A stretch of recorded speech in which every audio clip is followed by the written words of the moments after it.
Eh bien, je l'annonçais à l'entame de cette émission. Elle est déjà sur ce plateau. Il s'agit de Emima Akle Kerikou. Madame Kerikou est la directrice de l'enseignement secondaire, de la formation technique et professionnelle. Elle va nous entretenir sur le thème la place qu'occupent les filles dans les réformes de l'enseignement technique et dans l'enseignement et la formation technique et professionnelle. Bonjour Madame Kerikou. Bonjour Madame la journaliste. Merci d'avoir accepté notre invitation. C'est moi, merci pour l'opportunité qui m'est offerte de changer sur les réformes de l'enseignement et la formation technique et professionnelle avec un focus sur le genre et surtout la place des filles dans cette réforme engagée par le gouvernement du Bénin. Alors, ma toute première question, quelle est la situation des filles dans l'enseignement secondaire et formation professionnelle au Bénin? Les filles occupent une place de choix dans l'enseignement et la formation technique et professionnelle au Bénin. Nous avons d'abord trois types d'établissements dans l'enseignement et la formation technique professionnelle. Nous avons les lycées techniques agricoles, nous avons les lycées techniques professionnels et les centres de formation d'apprentissage. Donc, au niveau des formations agricoles, les filles sont quand même nombreuses dans certaines spécialités, comme la nutrition, la technologie alimentaire, la production animale, la pêche et l'aquaculture. Elles occupent au moins 30 à 40% des effectifs des apprenants. Dans les formations comme dans les lycées techniques professionnels, les filles sont plus dans les métiers comme les métiers de formation médico-sociale. À l'UFMS de Parakou, il y a assez de filles avec les filières comme aide-soignant, les filières comme hygiéniste de salle qui donnent plus accès aux femmes. Dans les métiers d'hôtellerie-restauration, elles foisonnent. Dans les métiers d'enseignement familial, dans les métiers de mode et vêtements. Donc les filles retrouvent leur place dans les différentes offres de formation qu'on offre. Mais quand on va vraiment voir les centres de formation professionnelle d'apprentissage, là, elles sont en grande majorité. Quand on organise les examens comme le CQM, le CQP, vous voyez assez de femmes. Les coiffeuses, les couturières, les cuisinières, le tissage, la photographie. Donc il y a assez de femmes. Donc les filles retrouvent leur place dans certains métiers. Mais il y a une filière qui est les filières des sciences techniques industrielles où il n'y a pas assez de femmes. Et les mesures sont prises par le gouvernement pour faciliter leur accès en leur accordant des exonérations dans cet métier dit réservé aux hommes. Alors, donc il y a beaucoup d'efforts. Pour beaucoup d'efforts, nous allons en parler au cours de cet entretien. Pourquoi cet ancrage sur les filles?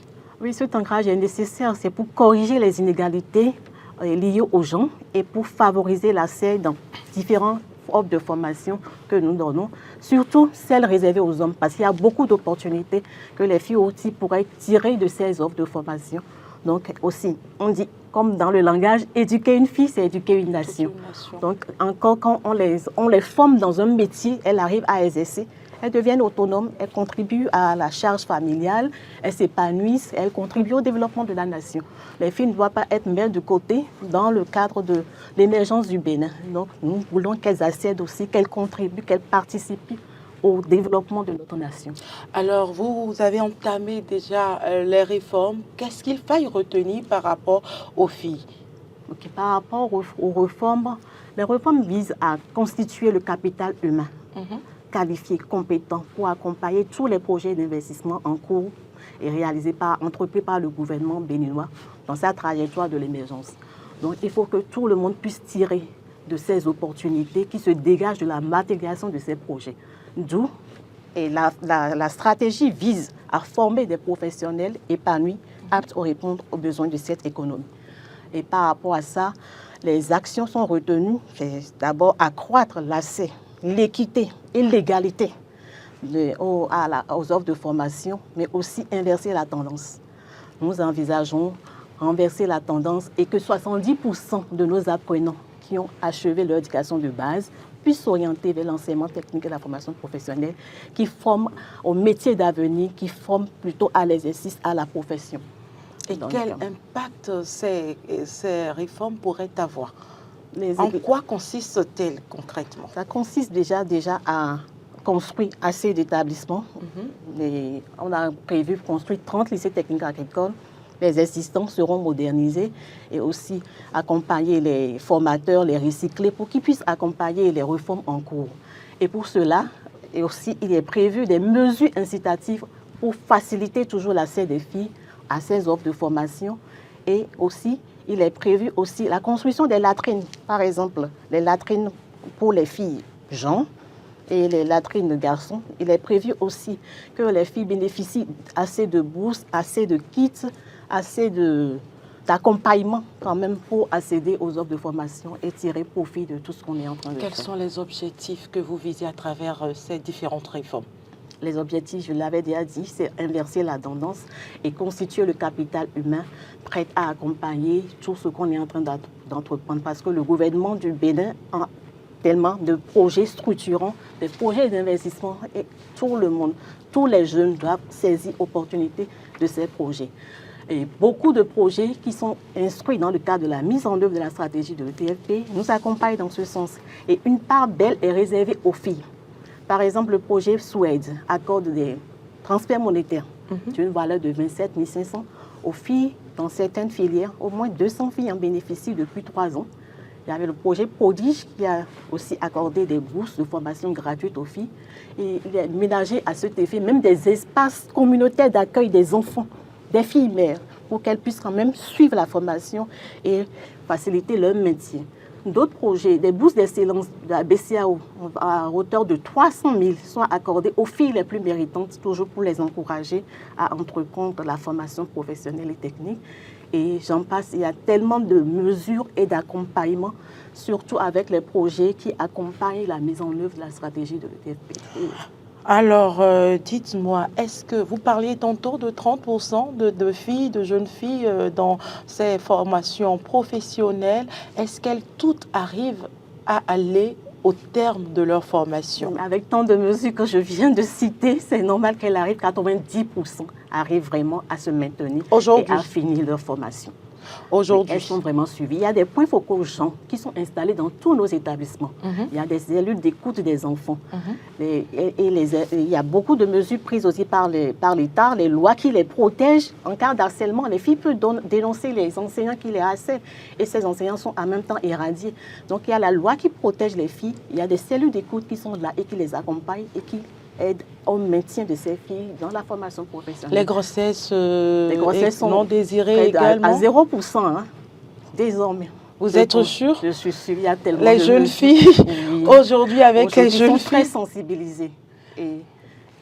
Et qu'est-ce qu'il faille retenir aujourd'hui? Les problèmes d'harcèlement sont canalisés, les grossesses également en cours d'études. Que dire de la pauvreté? C'est vrai qu'il y a des bourses. Est-ce que toutes les filles arrivent à suivre les formations dans de bonnes conditions? Si les filles arrivent à suivre les formations dans de bonnes conditions, comme je l'ai dit, il y a tellement de mesures, il y a tellement d'accompagnement, des bourses, il y a tout. Et elles sont vraiment suivies. Les filles ont une attention particulière pour qu'elles puissent se maintenir. Elles sont au nombre de 34%. Donc l'effort est toujours constant pour que ces filles-là puissent arriver à s'autonomiser, puissent arriver vraiment à exercer leur métier. Donc il y a tellement de mesures et je pense que l'État aura toujours à mener des efforts et avec les partenaires techniques, on arrivera à 100% du maintien de ces filles dans la formation professionnelle. Mais le Bénin aussi a une faiblesse, c'est qu'on n'a pas un dispositif de suivi des formés, mais c'est en cours de construction avec les réformes entreprises. Donc on aura désormais les statistiques pour vraiment suivre et donner les résultats plus fiables pour... Justement, après les formations, est-ce qu'il y a des projets qui prennent en compte l'installation de ces filles-là afin qu'elles puissent s'auto-employer? Si, les filles bénéficient vraiment des kits d'installation pour s'auto-employer. Il y a beaucoup de projets qui accompagnent à l'insertion professionnelle de ces filles. Elles en bénéficient assez. Justement, pour la réussite de l'enseignement aujourd'hui, vous voulez nous faire comprendre sur ce plateau qu'il est aujourd'hui plus que nécessaire de développer ou de promouvoir la formation professionnelle et technique. La formation professionnelle est le seul choix pour avoir un métier, pour exercer, pour être autonome. Et c'est pourquoi l'État veut que les gens puissent vraiment, après l'éducation de base, qui est niveau 3e, s'orienter vers la formation professionnelle qui aide à entrer à l'exercice d'un métier, à pouvoir vraiment s'autonomiser, à pouvoir gagner de ce métier et en tirer profit. C'est la seule voie. Parce que l'enseignement secondaire général, il faut encore continuer. Et le taux de chômage, vous savez que c'est tout sur nos campus. C'est pas évident. Donc, avec déjà en classe de terminale, ils n'ont même pas fini, mais il y a toujours des petits jobs que les jeunes font et exercent. Donc, les filles aussi en bénéficient. Il y a tellement de projets et beaucoup d'opportunités avec tout ce qui se dégage dans le cadre du PAG, dans le cadre des chantiers en cours et entrepris par le gouvernement. Alors, dites-moi, vous avez un mot de fin pour clore cet entretien? Merci. J'invite tous les jeunes à opter pour l'enseignement et la formation technique professionnelle. Chacun aura sa place. Il y a assez de métiers, il y a des nouveaux métiers, des énergies renouvelables, des métiers d'agriculture. Donc, tout le monde trouvera sa place. Et j'invite tout le monde à choisir le vrai chemin qui est l'enseignement et la formation technique professionnelle. Madame, je voudrais aussi saisir l'occasion pour dire qu'il y aura la journée de l'enseignement et la formation technique professionnelle. Nous aurons une semaine consacrée à parler des opportunités du sous-secteur, à parler des engagements et des réformes entreprises. Donc, du 9 au 13 décembre, ça sera focalisé sur l'enseignement et la formation technique professionnelle. Et j'invite le public à se mobiliser pour vraiment comprendre toutes les actions, toutes les réformes entreprises par le gouvernement dans le secteur de l'enseignement. Objectif et atteinte de cette journée, rapidement pour finir. Oui, toujours communiquer sur tout ce qui se passe et aussi, comme je l'ai dit, inverser la tendance pour qu'on ait plus de jeunes vers l'enseignement et la formation technique professionnelle où il y a des métiers d'avenir, des métiers nouveaux. Merci à vous, Mesdames Emima Akle-Kérékou. Jemima Akle-Kérékou. C'est Jemima, on m'a dit Emima. Donc, je corrige sur ce plateau parce que depuis le début de l'émission, je disais Emima. Donc, Madame Jemima Akle-Kérékou, merci d'avoir été des nôtres sur ce plateau. À l'instant, on parlait de la place qu'occupent les filles dans les réformes de l'enseignement et la formation technique et professionnelle. Wow. Merci à vous pour toutes ces précisions. Rendez-vous du 9 au 13 décembre pour les journées de l'EFTP. Alors, vous êtes invités, les parents sont également invités. Voilà, surtout les parents, le pour public, pouvoir tout le monde. Voir l'importance de voilà, ce voir les jeunes exercer au métier. Il y aura des stands d'animation, voir les jeunes faire l'exercice de menuiserie, de pâtisserie. Donc, tout est animé. Voilà, merci. Et les parents pourront découvrir tout ce qu'on fait dans l'enseignement technique. Merci, vous êtes la directrice de l'enseignement secondaire, de la formation technique et professionnelle. Et je rappelle une dernière fois, vous nous entreteniez tantôt sur le thème « La place qu'occupent les filles dans les réformes de l'enseignement et la formation technique et professionnelle au Bénin ». Merci, mesdames et messieurs, de nous avoir suivis. Ainsi s'achève ce numéro de Matin d'Éden. Très belle journée et très bonne semaine à toutes et à tous.